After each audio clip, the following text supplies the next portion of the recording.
पिछले कई दिनों से सड़कों पर मजदूरों के चलने की कई तस्वीरें सामने आई हैं। तस्वीरें सोचने पर मजबूर करती हैं कि कई तरह के सवाल इनके सामने उठ खड़े हुए होंगे। इन सब के बीच आगरा से एक ऐसी तस्वीर सामने आई। एक बच्चा चलते चलते इतना थक जाता है कि वो चलने की स्थिति में नहीं होता, जिसके बाद बच्चा सूटकेस पर लेट जाता है। देखिए ये तस्वीर ज़रा गौर से देखिए और दर्द समझने की कोशिश कीजिए। छोटा बच्चा है, मजदूर पैदल ही अपने घर की ओर पलायन कर रहे हैं। बच्चा है, वो कोरोना काल समझ नहीं रहा है, वो बस जान रहा है कि माता पिता घर की ओर लौट रहे हैं और मजबूरी है उसे भी चलना है। लेकिन बच्चा चलते चलते इतना थक गया है कि वो सूटकेस को सहारा बना लेता है। सूटकेस में पहिए लगे हैं और देखिए यहाँ धागा से बांधा गया है सूटकेस को, वो हैंडल भी नहीं है। हालांकि पहिए लगे हैं इसलिए धागा से बांधकर वो माँ है या जो युवती है वो इस सूटकेस को खींच रही है और बच्चा उस पर थक कर लेट गया है। ऐसी कई तस्वीर जो है कई सवाल खड़े करती हैं। मजदूरों के लिए एक तरफ केंद्र सरकार, राज्य सरकार तमाम कोशिशें कर रही हैं। मुख्यमंत्री योगी आदित्यनाथ ने बार बार कहा है जो जहां हैं वहीं रुके, उनको लाने की व्यवस्था की जा रही है। पैदल अपने जनपदों की ओर रुख ना करें। बच्चे के साथ साथ पीछे एक युवती आ रही है, उस पर भी अगर आप निगाह डालेंगे तो देखिए वो नंगे पांव है, हाथ में अपने सैंडल उसने पकड़ रखे हैं। अब समझिए, सैंडल में हील्स होती हैं और आपको सफ़र लंबा तय करना है, ऐसे में आपके पांव थक जाएंगे। तो तपती धूप में भी सैंडल्स उतार लिए और नंगे पांव अपने घर की ओर चल पड़े। ये पलायन करते मजदूर जो कभी रोजी रोटी की तलाश में दूसरे राज्यों में गए थे, वहाँ अपनी दिनचर्या चला रहे थे, लेकिन इस वक्त कोरोना काल में रोजी रोटी का संकट इनके सामने जो खड़ा हुआ है, अब ये मजबूर हो गए हैं।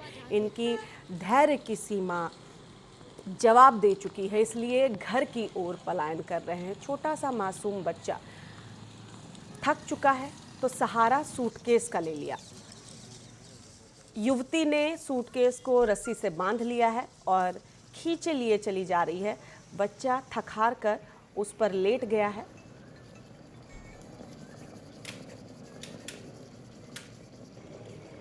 पता नहीं कितने दिनों से ये मजदूर जो है अपने गंतव्य स्थल पर पहुंचने के लिए निकल पड़े हैं। माथे पर बोझा लिए इस तपती धूप में। हालांकि इस वक्त जिस तरह के मौसम में बदलाव देखने को मिल रहा है, ऐसे मजदूरों के लिए वो कह सकते हैं कि राहत की बात है। नहीं तो अमूमन मई के महीने में जो मौसम होता था, जिस तरह की तपती गर्मी होती थी, वो तस्वीर ही जुदा होती थी। जब हम आंकड़े, रिकॉर्ड्स पढ़ते थे कि इस बार बढ़ती गर्मी ने क्या रिकॉर्ड कायम किए हैं, लेकिन इस बार मौसम ने कह सकते हैं इनका साथ दिया है। लेकिन बावजूद इसके गर्मी तो है। देखिए कैसे ये युवती चलते चलते थक गई है, इसने सैंडल को हाथ में ले लिया है और नंगे पांव ये चली जा रही है। सैंडल हम पहनते क्यों हैं कि पाँव का बचाव कर सके, ताकि कोई राह में चलते कंकड़ पत्थर जो है वो आपके पाँव को घायल ना कर दे।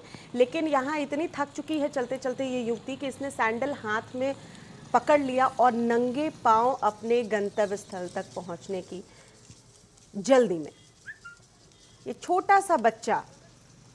आगरा की जैसी तस्वीर एमपी के बालाघाट से भी देखने को मिली है। मजबूर मजदूर घर पहुंचने के लिए क्या क्या तरीके अपना रहे हैं। देखिए आगरा की ये तस्वीर जो हम दिखा रहे थे, बच्चा सूटकेस पर लेटा हुआ है, युवती जो है नंगे पांव अपने गंतव्य स्थल तक पहुंच रही है। बालाघाट, एमपी के बालाघाट की तस्वीर। अब आप देखिए, दोनों तस्वीर को कंपेयर कीजिए।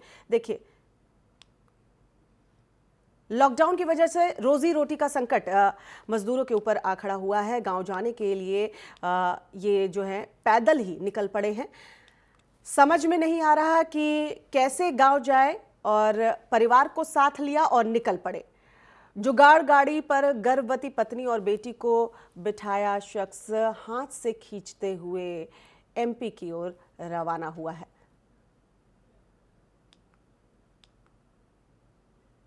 हैदराबाद से करीब 17 दिन में 800 किलोमीटर का लंबा सफ़र तय कर मजदूर अपने गांव पहुंचा है।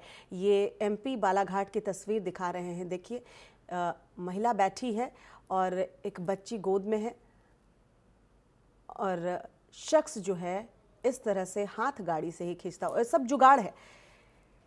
रास्ता कोई नहीं सूझता है तो ये देखिए इनोवेशन कैसे होता है।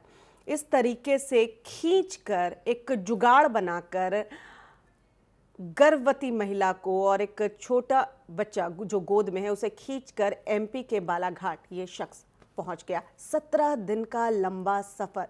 अब आप जरा सोचिए और महसूस कीजिए इनके दर्द को कि वाकई में इस वक्त मजदूरों की स्थिति कितनी गंभीर हो चुकी है और मजदूर किस बड़ी समस्या से गुजर रहे हैं।